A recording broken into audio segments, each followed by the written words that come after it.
Del libro del Génesis, capítulo 1.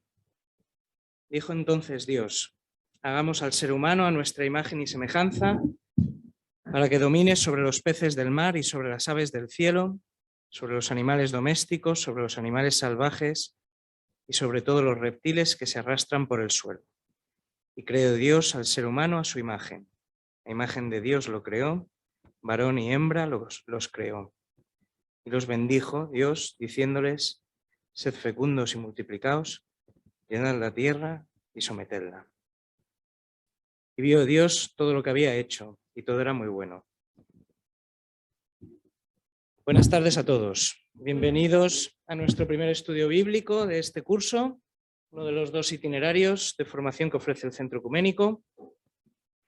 Para este primer trimestre de este curso 2021 y 2022, vamos a contar en este estudio bíblico con la ayuda valiosa de Sonia Ortega, católica, casada y madre de 3 hijos, que tiene un currículum curiosísimo, y he estado comiendo con una persona que coincidió con ella en San Damaso, José Ramón Rubio, y me ha contado el currículum y es como para estar aquí, llenar un folio, pero nosotros nos vamos a centrar en que es doctora en Teología Bíblica por la Universidad de San Damaso, doctoranda, profesora de Sagrada Escritura en distintos centros de la universidad y en el Instituto Superior de Ciencias Religiosas, imparte numerosos cursos de Biblia en distintos lugares y acaba de publicar una pequeña introducción a la Sagrada Escritura que se titula La Gramática de Dios, que todo el mundo me comenta que está muy bien, que es una ayuda muy valiosa.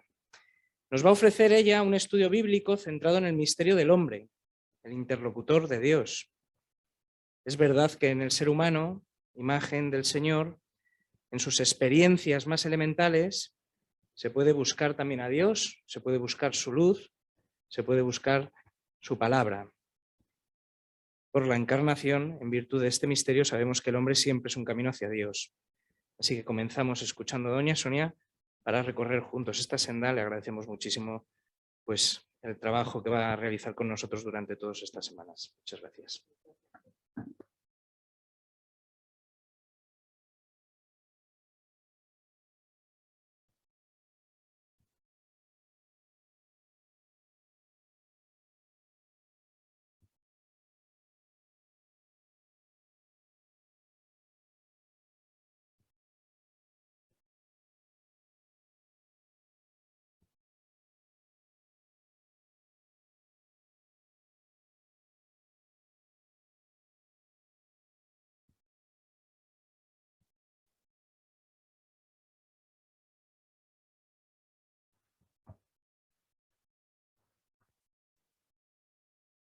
Así que te quede más fácil aún.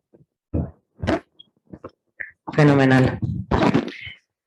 Pues es un ángel el que le pregunta a Agar, que es la esclava de Sara, Sarai, Abraham y Sara, ¿no?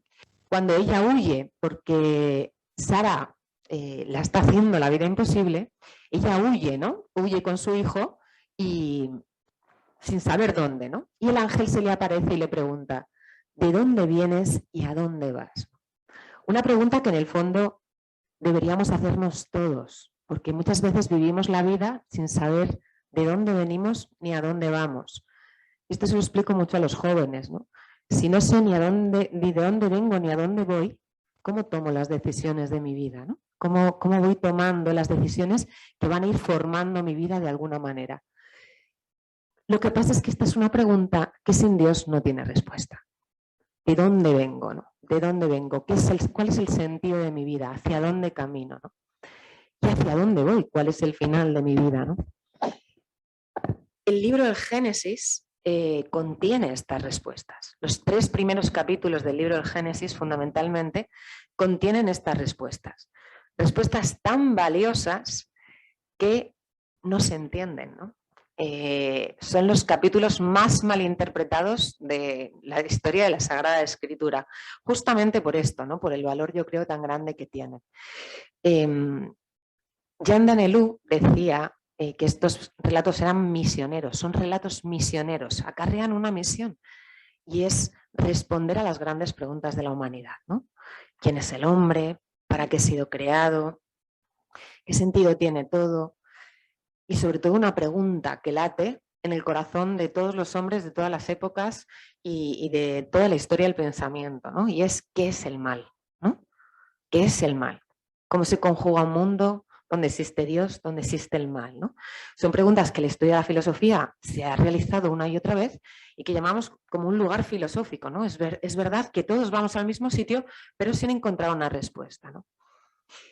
En estos 3 primeros capítulos del Génesis vamos a encontrar muchas respuestas. ¿Cuál es el problema? El problema es su interpretación. ¿Cómo lo interpretamos? Se han denostado tanto, ¿no? Ha tenido una interpretación incluso tan ridícula. Hace poco lo veíamos hasta en el Congreso de los Diputados, ¿no? Los cristianos creemos en serpientes que hablan, decía uno, ¿no? Pues justamente esto, ¿no? Que antes de empezar vamos a dar un paso, ¿no? Vamos a dar un paso anterior y vamos a tratar de entender por qué a veces no comprendo la Sagrada Escritura. Si realmente estos capítulos encierran una verdad tan grande y tan poderosa para mí, ¿por qué a veces no la comprendo? ¿No? ¿Cuál es la dificultad? Al final todos los estudios bíblicos tratan de esto, ¿no? De abrir el camino. La Sagrada Escritura es palabra de Dios y es la palabra, ¿no? La que viene a mi vida y la que tendrá algo que decir. Muchas veces el estudio bíblico lo que nos permite es allanar ese camino, ¿no? Así que vamos a comenzar en esta primera sesión con por qué no entiendo la Biblia, ¿no? ¿Qué es la Sagrada Escritura y cómo tengo que interpretarla? Vamos a ver algo que es muy importante y que también olvidamos, y es que la Sagrada Escritura es el testimonio escrito de la historia de salvación. Y tampoco conocemos muchas veces el ámbito entero de la historia de salvación, la conocemos como apartes, ¿no? Otra de las grandes dificultades del libro del Génesis la vamos a encontrar en la relación entre la ciencia y la fe. Aquí es donde entramos en conflicto, ¿no? Y por eso muchas veces deslegitimamos estos relatos, ¿no? Y finalmente hoy haremos una pequeña introducción al libro del Génesis.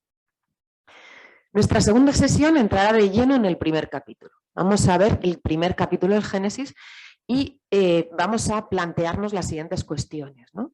La bondad de la creación. Vamos a ver cómo Dios no es el origen del mal. Vamos a comprobar, ¿no? La armonía con la que todo fue creado, incluso la armonía que existía entre el hombre y el resto de la creación. Vamos a adentrarnos también en la creación del hombre, creados a imagen y semejanza de Dios. ¿Qué quiere decir? Y esto va a responder a la primera pregunta de quién es el hombre, ¿no? ¿Qué sentido tiene mi vida y qué es la vida eterna? Que es como va a acabar el primer capítulo. En nuestra tercera sesión vamos a ver el capítulo 2 del Génesis y vamos a ver que el hombre ha sido constituido como materia y espíritu en una misma unidad, ¿no? En un principio, una misma unidad. Y vamos a volver a profundizar en esta pregunta de quién es el hombre. Vamos a ver que Dios le dice a Adán y Eva, si comes de este árbol, tendrás que morir. ¿Qué significa eso? Adán y Eva no murieron inmediatamente después de comer el árbol, ¿verdad? ¿Qué quiere decir tendrás que morir? ¿Fuimos creados inmortales? ¿Cuál es el concepto de mortalidad e inmortalidad que subyace en estos capítulos? Otra frase que resuena con fuerza es: no es bueno que el hombre esté solo. ¿Por qué no es bueno que el hombre esté solo? ¿Qué imagen del hombre, ¿no? Va a mostrar, ¿no? Esta bondad, ¿no? de la comunión de personas. Hombre y mujer, imágenes de Dios. ¿Quién es imagen de Dios? El hombre, la mujer, ambos. Primero el hombre, luego la mujer.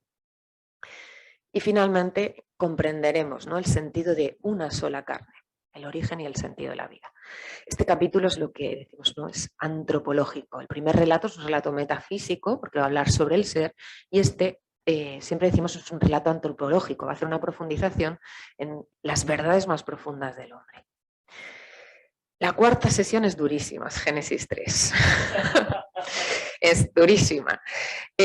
Vamos a hablar de qué es el mal, cuál es el origen del mal, qué es el pecado original, cuáles son las consecuencias del pecado original, qué significa que la muerte entró en el mundo y dónde está Dios en medio de todo esto. ¿Y dónde está Dios?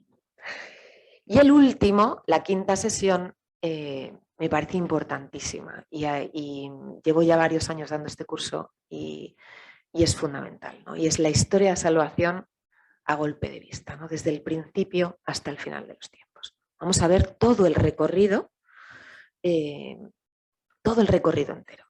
para tener esta visión, ¿no? Luego nos es más fácil encajar, pero nos falta siempre, digo, la estantería para poder comprender y ver, ¿no? Así que empecemos con nuestra introducción de hoy. Dice Juan José Ayán: el conocimiento de la salvación es un conocimiento que salva, que introduce a la criatura en un conocimiento transformante. No se trata de un conocimiento intelectual, sino de un conocimiento que es comunión personal y de amor entre Dios y el hombre. Por eso es un conocimiento que renueva al hombre, que lo hace de nuevo. Lo que vamos a ver en este curso no es un conocimiento intelectual, no es un conocimiento que voy a coger apuntes y voy a guardar, ¿no? Y del que me voy a tener que examinar, sino es un conocimiento que salva, es un conocimiento que pone palabras a mi propia vida, a mis propias preguntas, a las decisiones que tengo que hacer, tomar, que me permite, ¿no?, dar palabras a otros, ¿no? Es un conocimiento salvífico, ¿no? Pero, ¿por qué no entiendo, ¿no? ¿Por qué no entiendo la Biblia? Porque cuando leo la Sagrada Escritura hay determinados pasajes en los que encuentro mucha dificultad. ¿Es importante o no es importante comprender? Pues la importancia de la comprensión nos la da el mismo Jesús. En el pasaje de Mateo 13, la parábola del sembrador, esta la hemos escuchado muchísimas veces, ¿no? El sembrador salió a sembrar, echó la semilla al borde del camino, ¿no? Y entonces Jesús está ante una multitud de personas y después les pregunta a sus discípulos: ¿lo habéis entendido? ¿Entendéis esto, no? Y se lo explica, se lo explica. Vamos solo a centrarnos en la explicación. Dice: vosotros pues oíd lo que significa la palabra del sembrador. Si uno escucha la palabra del reino sin entenderla, viene el maligno y roba lo sembrado en su corazón. Si uno escucha la palabra de Dios y no la entiende, el maligno viene y se lleva lo sembrado en su corazón. ¿Por qué? Porque la palabra de Dios es creadora. Lo fue en el principio y lo sigue siendo hoy. La palabra tiene este poder, las palabras humanas también tienen este poder, ¿no? Cuando nosotros tenemos palabras duras para con una persona, ¿no? Esto hace también mucho daño, ¿no? O mucho bien, cuanto más la palabra de Dios, ¿no? La palabra de Dios creó el mundo y la palabra de Dios sigue creando. Por eso cuando la palabra llega a mi corazón y llega a mi vida, crea cosas nuevas, ilumina cosas, ¿no? Me enseña. Y cuando yo no la entiendo, esto no puede darse, ¿no? Y por lo tanto, aquello que Dios iba a hacer en mí, el maligno se lo lleva. Lo sembrado en terreno pedregoso significa el que escucha la palabra y la acepta enseguida con alegría, pero no tiene raíces. Escucho la palabra, la acepto con alegría. ¿Cuántas veces, no, escuchamos una palabra que nos es muy conocida, en pasajes evangélicos como el buen samaritano, el hijo pródigo, ¿no? Y empiezo a escucharla en la liturgia y en aquel momento digo: qué bonita esta palabra, madre mía, cuántas veces la he escuchado. Si me he leído un libro de ella misma, es una maravilla, y desconecto en ese momento de la palabra. Y empiezo a pensar que no he hecho la compra, que mis hijos no sé cuántos, que no sé qué. Vuelvo a perder, porque la palabra siempre es nueva, la palabra nunca agota su conocimiento. Aunque yo haya visto, aunque haya conocido, la palabra siempre es nueva, ¿no? Lo sembrado entre abrojos significa el que escucha la palabra, pero los afanes de la vida y la seducción de las riquezas ahogan la palabra y queda estéril. La palabra no siempre va a mostrarme algo que quiero escuchar. Muchas veces la palabra viene a corregirme a mi vida, ¿no? O a mostrarme algo que he de realizar y que no quiero realizar, ¿no? Antes de depositar tu ofrenda ante el altar, reconcíliate con tu hermano, ¿no? La palabra también conlleva dureza, ¿no? Y entonces no la puedo aceptar. En aquel momento esa palabra no puede hacer nada en mí porque no estoy dispuesto. Pero finalmente, nos dice el Señor, lo sembrado en tierra buena significa el que escucha la palabra y la entiende. Ese da fruto y produce 100 o 60 o 30 por uno. Escucho la palabra, la entiendo, dejo que enraíce en mí, dejo que cree algo en mí. Y eso no solo ilumina mi vida, sino la de los demás. A veces 30, a veces 60, a veces 100. Así que el escuchar la palabra, el entender la palabra, no es algo baladino. Nos lo dice el mismo Cristo. ¿Y qué me ocurre? ¿Por qué no la entiendo? Si tengo deseo de entenderla, si quiero escucharla, si me pongo a ello, ¿por qué hay veces que no la entiendo? Pues esto es lo que hay que comprender. ¿Qué es la Sagrada Escritura? ¿Cuál es la naturaleza del texto bíblico? ¿No? Decíamos antes, ¿no? Es el testigo privilegiado de la revelación, ¿no? La revelación es mucho más grande que lo que es la Sagrada Escritura. La Sagrada Escritura pone por escrito el acontecimiento de la revelación, aunque hay muchas otras cosas, cualquier cosa que nosotros, si yo quiero poner mi vida por escrito, siempre me dejaré fuera muchas cosas de la vida, ¿no? Al final la Escritura limita en el espacio todo un contexto, ¿no? Por lo tanto, es el testigo privilegiado de la revelación. Y tiene una doble autoría. Decimos que es palabra de Dios, pero no ha caído del cielo, ¿no? No es una palabra que ha llegado tal cual, sino que la mediación, como esta palabra de Dios llega, es a través de los hombres. Por eso decimos que tiene dos autores, un autor humano y un autor divino. Son palabras inspiradas por el Espíritu Santo, palabra de Dios, pero Dios utilizó a hombres con sus propias facultades y medios. Por lo tanto, una doble autoría, autor humano y autor divino. Para comprender la Sagrada Escritura, necesito de ambos. No puedo diferenciar dónde está el autor humano del autor divino. Los textos, ¿no? Tienen esta doble autoría conjuntamente. ¿Y cuál es la dificultad que tengo? Pues acontece de dos maneras. Por ejemplo, hay muchos estudiosos que estudian los textos bíblicos sin fe. Se acercan a la Biblia sin haber tenido una experiencia de Dios, sin haber estudiado, sin haber tenido un encuentro, ¿no? con el Señor. Y entonces estudian el texto bíblico desde la historia, desde la filología, desde la arqueología, incluso desde la sociología, la psicología, ¿no? Pero esa interpretación o ese modo de comprender la escritura al final queda sesgado, ¿no? Porque está perdiendo al autor divino. Y lo que la mayoría de las veces nos pasa, ¿no? A la gente de fe es lo contrario. Con mucha fe, con mucho afán, con mucha invocación del Espíritu Santo nos dirigimos a los textos, pero encontramos muchas dificultades que no nos permiten acceder y entender a ellos. ¿Por qué? Autor humano.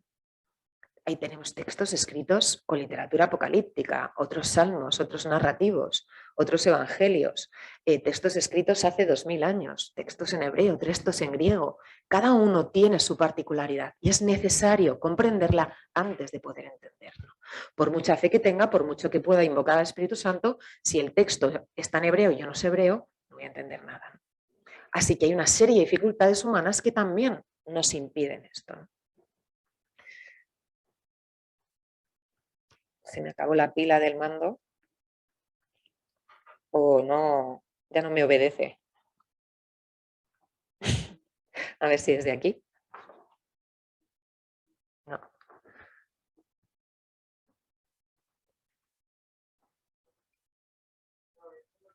A ver, pero si lo he apagado sin querer o algo. No.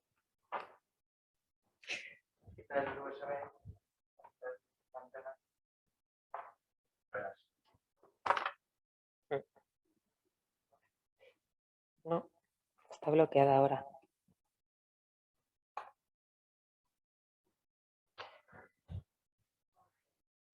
Bueno, continúo, no pasa nada. Para poder estudiar el autor humano, hay varias maneras, ¿no? En primer lugar, la que estábamos haciendo referencia. Hay que saber cuál es el género literario en el que están escritos los textos. ¿Por qué? Porque es muy distinto un libro que está escrito en un género literario como es el apocalíptico, que un género literario poético, que un género literario narrativo.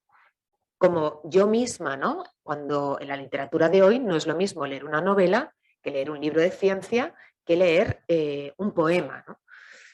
El género literario me va a fenomenal, gracias. ¿La has quitado? Sí, porque está un poco...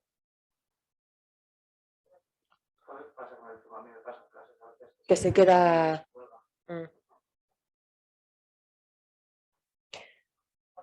Aquí, sí. es este.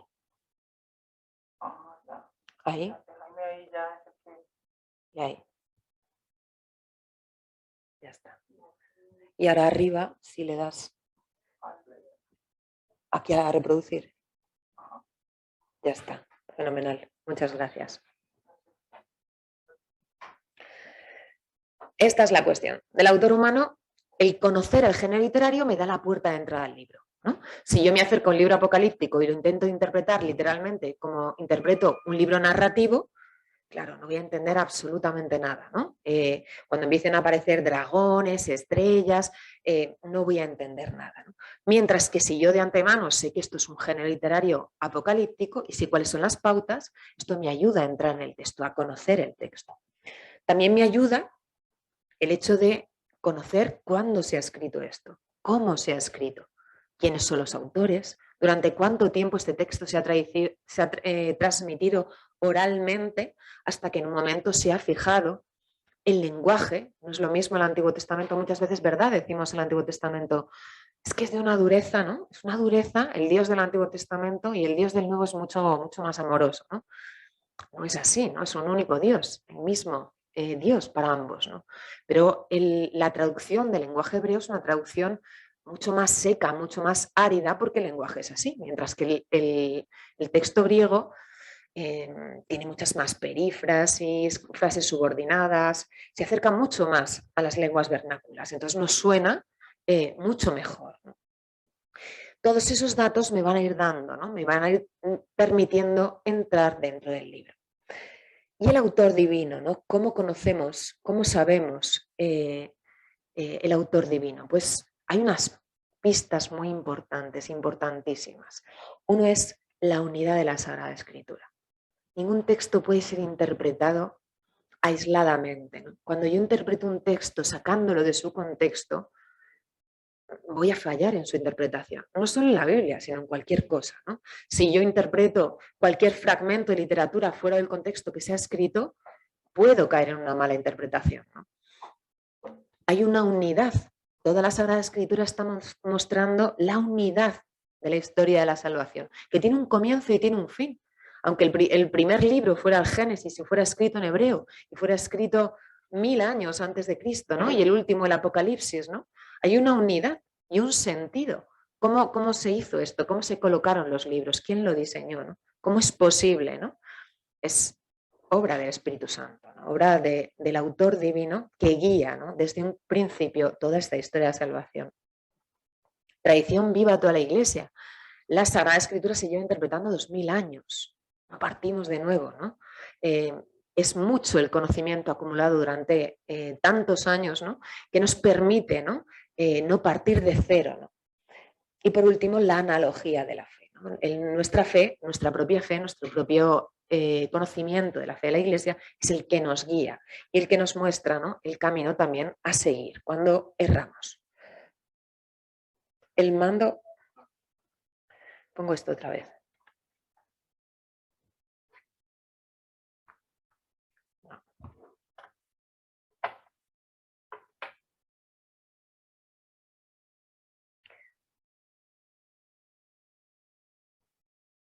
A ver. Sí. Puede ser que somos un poco impacientes, ¿no? Puede ser. Paul Béchamp. Uno de los grandes problemas, ¿no? Una de las llaves. Aunque realmente nuestro conocimiento del autor humano, nuestro conocimiento de las ciencias humanas sea pequeño, al final la llave de la escritura siempre es la fe, ¿no? Dice Paul Béchamp, aquel que no ha identificado el acento de la palabra de Dios en su vida no podrá descifrar una palabra de Dios en la escritura. Claro que se puede dar también al revés, ¿no? Personas que se han convertido leyendo los textos, ¿no? Pero en esos momentos ha habido una conversión porque ha habido un encuentro con el Señor, ¿no? Por lo tanto, no es un libro cualquiera y requiere, ¿no? Requiere de esta fe, ¿no? Requiere... Bueno, le he dado y espero, ¿no?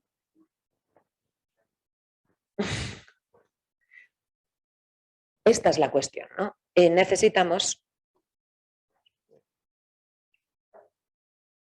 ¿Qué más? Ah, mira, es con el... no funciona más que ese cursor. ¿Y por qué es tan importante? ¿Y por qué estamos aquí? ¿Por qué estudiamos la Biblia, ¿no?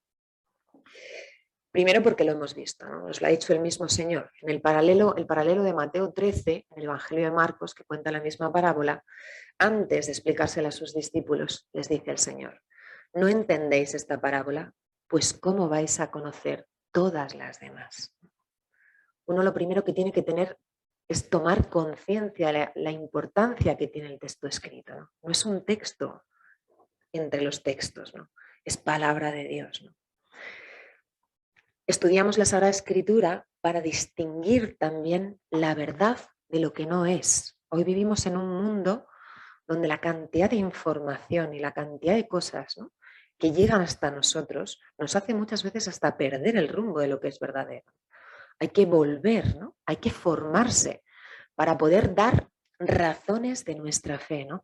Yo siempre les digo, ¿no?, a los padres cuando doy cursos de Biblia a padres, ¿no?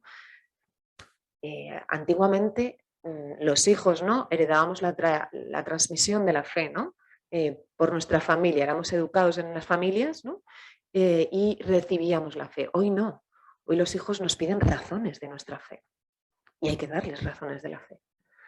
No es una mera experiencia, no es un mero vivir como antes lo podía ser, sino que ahora se piden razones de la fe, ¿no? Por eso hay que darlas, ¿no? Y sabemos que la escritura es el alma de la teología, ¿no? Es de donde parte, ¿no?, el fundamento de la teología, ¿no? Y algo que es muy importante, ¿no? Dios nos habla no de eventos del pasado. La Biblia no es un libro antiguo, ¿no?, sino que nos habla a partir de eventos del pasado. No nos está contando historias del pasado, sino que a partir de ellas se acerca a nosotros, ¿no? Dios nos habla a cada uno personalmente a través de su palabra, ¿no? Y nosotros tratamos de interpretar la palabra porque sabemos que la palabra interpreta nuestra vida. Este es el motivo fundamental, es decir, la palabra tiene tanto que decir hoy a mi vida, ¿no?, que busco entenderla, busco hacerla mía porque ilumina mi vida, ¿no?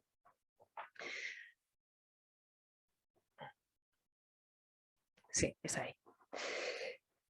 Y esta palabra está inserta en esta historia, ¿no?, este cuadro que es la historia de la salvación y que sobre todo a los jóvenes cuando lo explico les da el ataque, ¿no?, cuando les digo ¿cuál es nuestra historia de salvación? ¿Dónde estamos nosotros, no?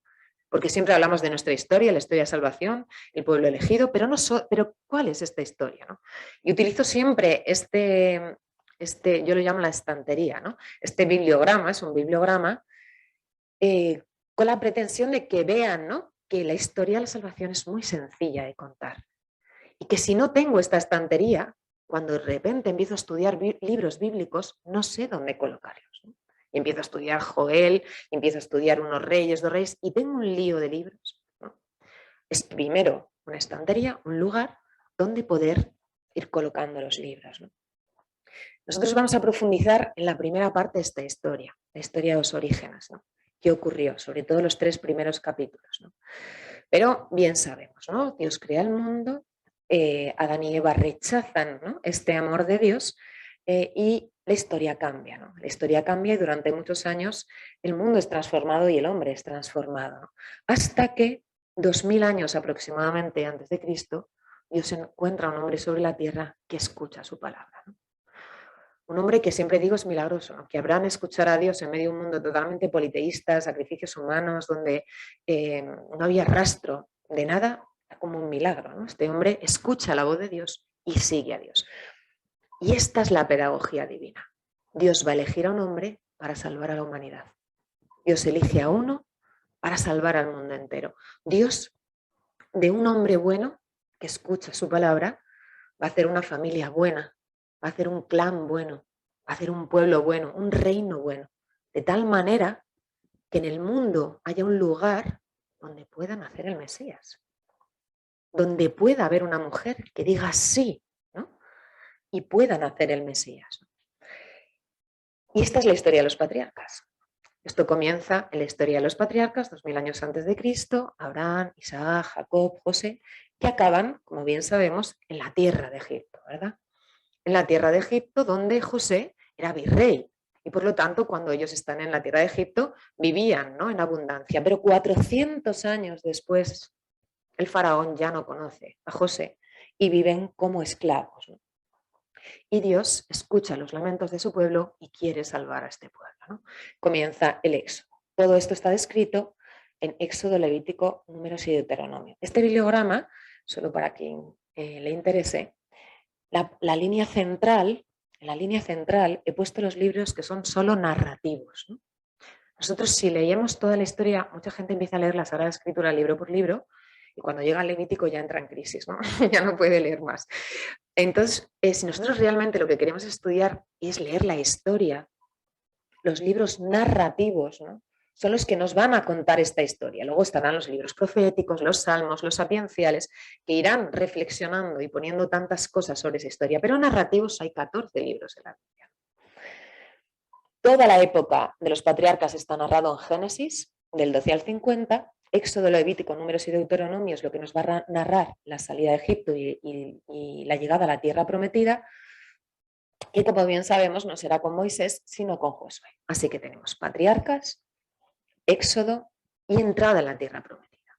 El pueblo entra en la tierra prometida, comienza a crecer, entra con Josué, ¿verdad? Comienza a crecer, crece tanto en número que necesita jueces que le ayuden a gobernar, ¿no? Y Dios le concede, conocemos 12 jueces bíblicos, 12 jueces que comienzan, ayudan, ¿no?, a gobernar toda esta tierra. Pero un buen día dicen, nosotros queremos ser como los demás pueblos de la tierra, queremos un rey. Y entonces Dios les concede un rey. Y vienen los 3 primeros reyes de Israel: Saúl, David y Salomón.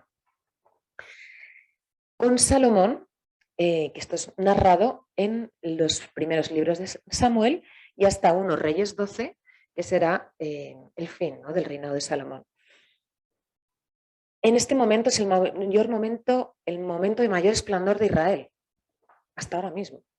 Con el reinado de Salomón acabó el esplendor de Israel. Nunca Israel tuvo las fronteras tan grandes, ¿no?, y tuvo tanto esplendor como en aquella época.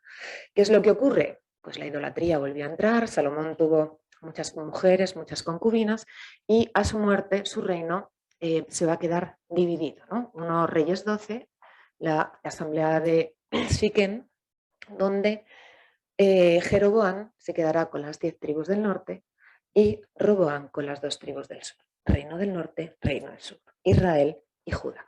Y cuando entra la división, entra la debilidad. A partir de entonces son 5 los grandes imperios que van a destruir y van a asolar la tierra prometida. El primero, el imperio asirio, acabará en el 722 con el reino del norte, capital Samaria.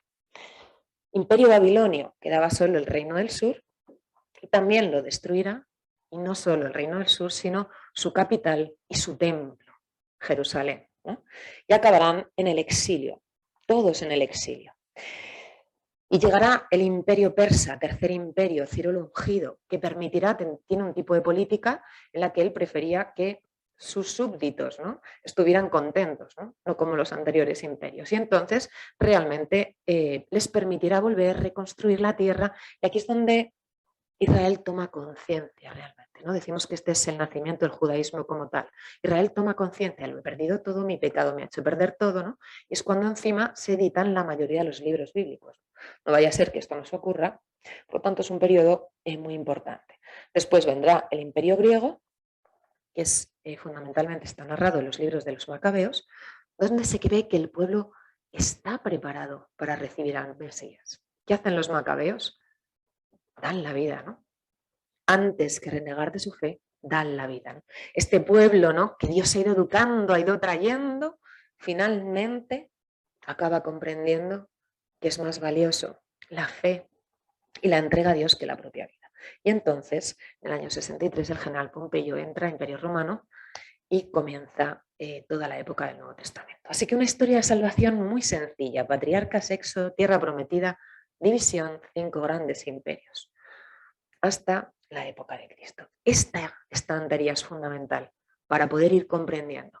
Lo que vamos a ver en la historia de los orígenes va a iluminar todo el resto. Todo el resto. El otro problema que decíamos, no conocemos la historia. Segundo problema, relación entre la ciencia y la fe.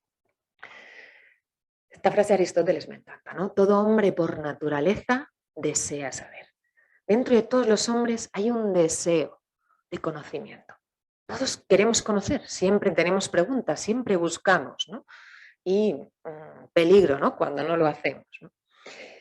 Pero ¿cómo conoce el hombre?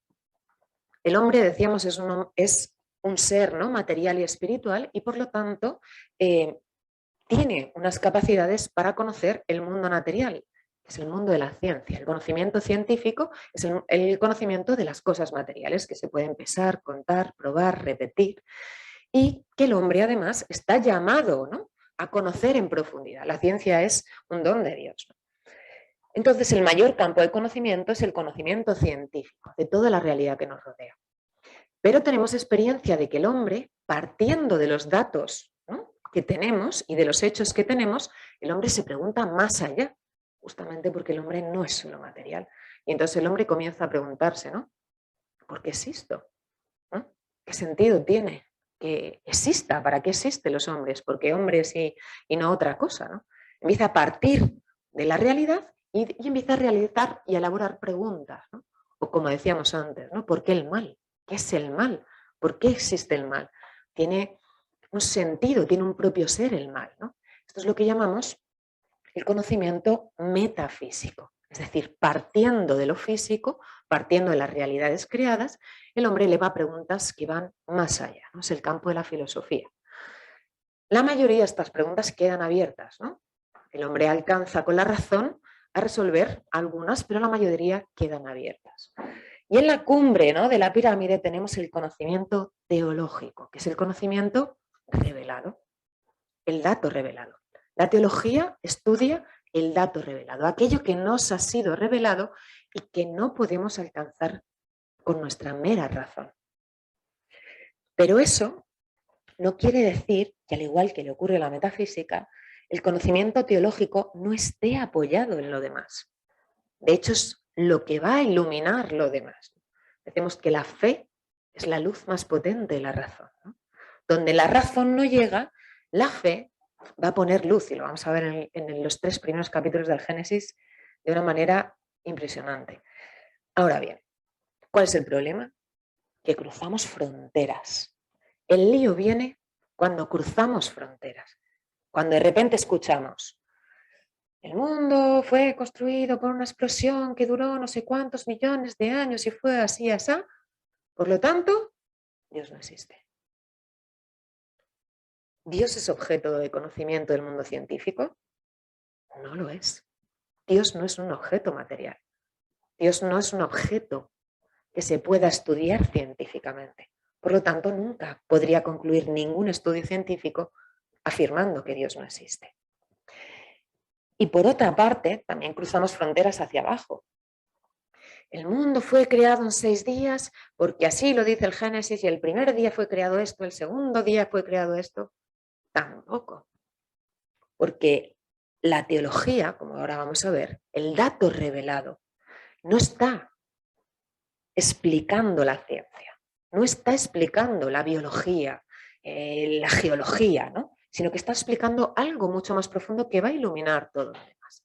Así que el lío que tenemos es este: se cruzan fronteras. Veremos.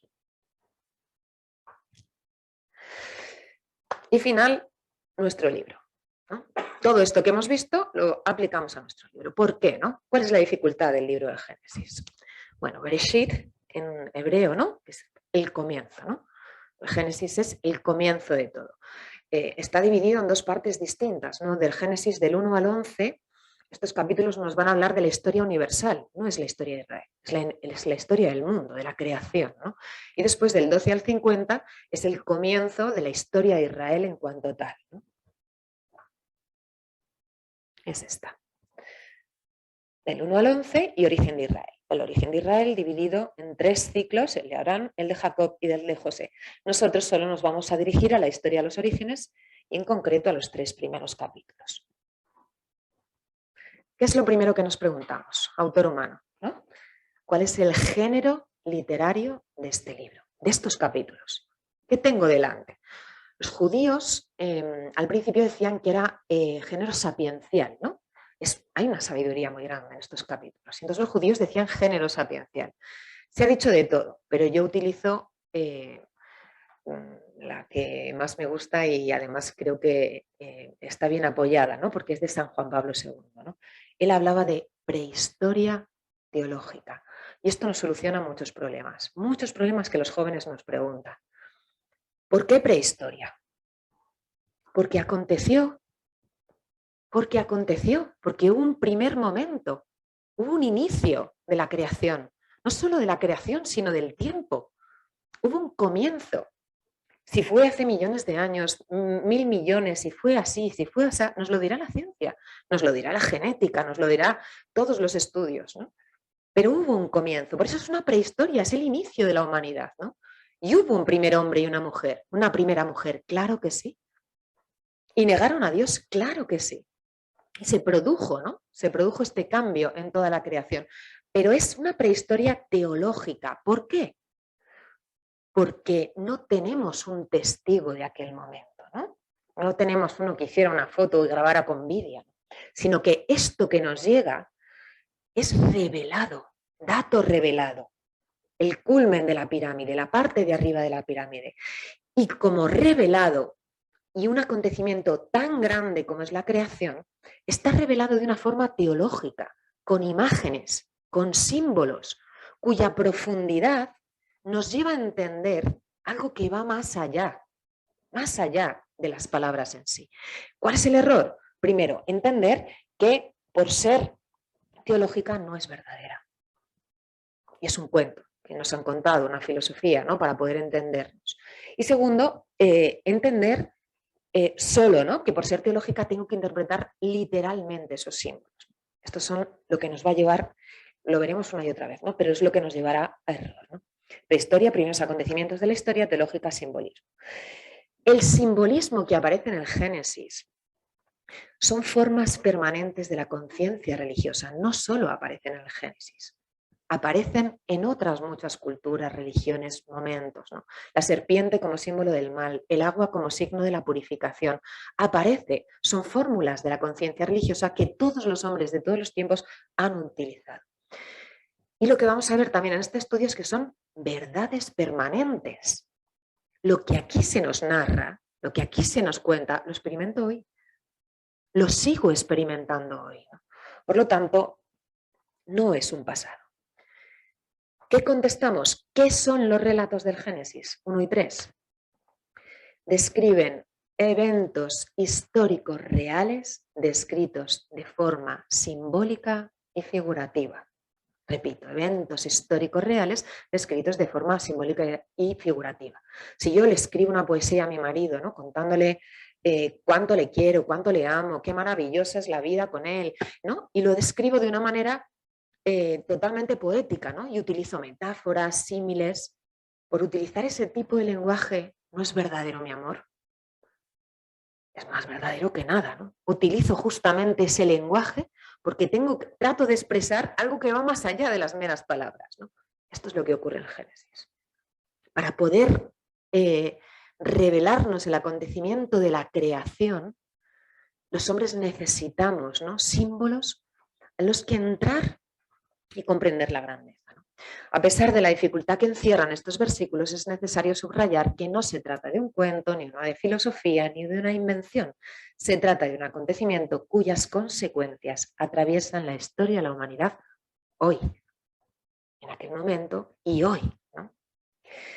Ninguna de las imágenes son fortuitas ni corresponden a ninguna etapa de la humanidad prelógica, ¿no? Bueno, es que para entender utilizamos estos dibujos, ¿no? Pero ahora ya que hemos ido madurando, no, es todo lo contrario. Estamos ante datos que se encuentran en las profundidades de la experiencia humana, formas elementales y permanentes de la conciencia religiosa, símbolos que se han utilizado para poder expresar la relación con lo divino siempre. No son un recuerdo del pasado, sino una prefiguración del futuro. Génesis me está mostrando quién es el hombre, para qué ha sido creado, qué es la vida eterna, cuál es el sentido, qué es lo que ocurrió, por qué, cuáles son las consecuencias. Está iluminando toda la historia de la salvación, ¿no? Su mensaje sigue siendo actual porque permiten descubrir el valor de una verdad permanente. Siguen respondiendo a día de hoy a las grandes cuestiones de la humanidad. Jesús y sus discípulos hacen referencia a estos eventos. En el principio los creó, hombre y mujer. Vamos a ver que aparecen, ¿no?, numerosas veces en el Nuevo Testamento. Por lo tanto, última pregunta, ¿son verdaderos estos relatos? Hoy distinguimos dos tipos de verdad, ¿no? En teología las contamos así, ¿no? En Sagrada Escritura hablamos de una verdad semita y una verdad griega, ¿no? Pero al final es una verdad de la fe y una verdad de la razón, ¿no?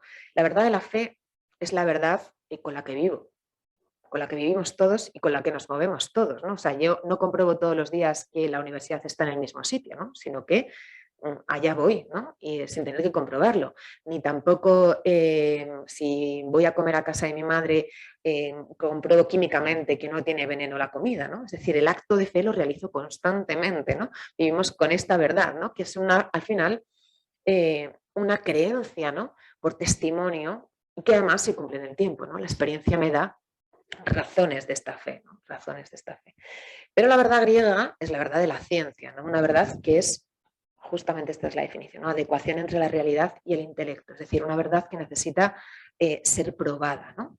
El agua hierve a 100 grados, y entonces para saber si el agua hierve a 100 grados, pongo al fuego, empieza a hervir el agua, pongo el termómetro a 100 grados. Efectivamente es verdadero, solo implica la razón. La verdad semita implica más allá.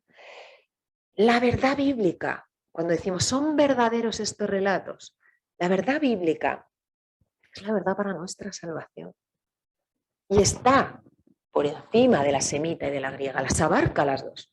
Claro que hay verdad semita dentro de todos estos relatos y verdad tipo griega dentro de todos estos relatos, pero la verdad bíblica es la verdad para nuestra salvación. Y si le preguntamos esto a los relatos del Génesis, podemos más que decir que son más verdaderos que nada. Y esto es todo por esta sesión.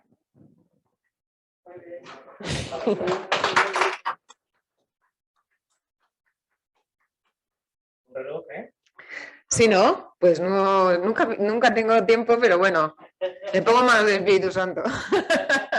Él me organiza el plan. Aún te podemos hacer a lo mejor alguna pregunta, ¿no? Sí, claro, es lo interesante siempre, ¿no? Entonces, tanto desde casa como... Quito para que puedan...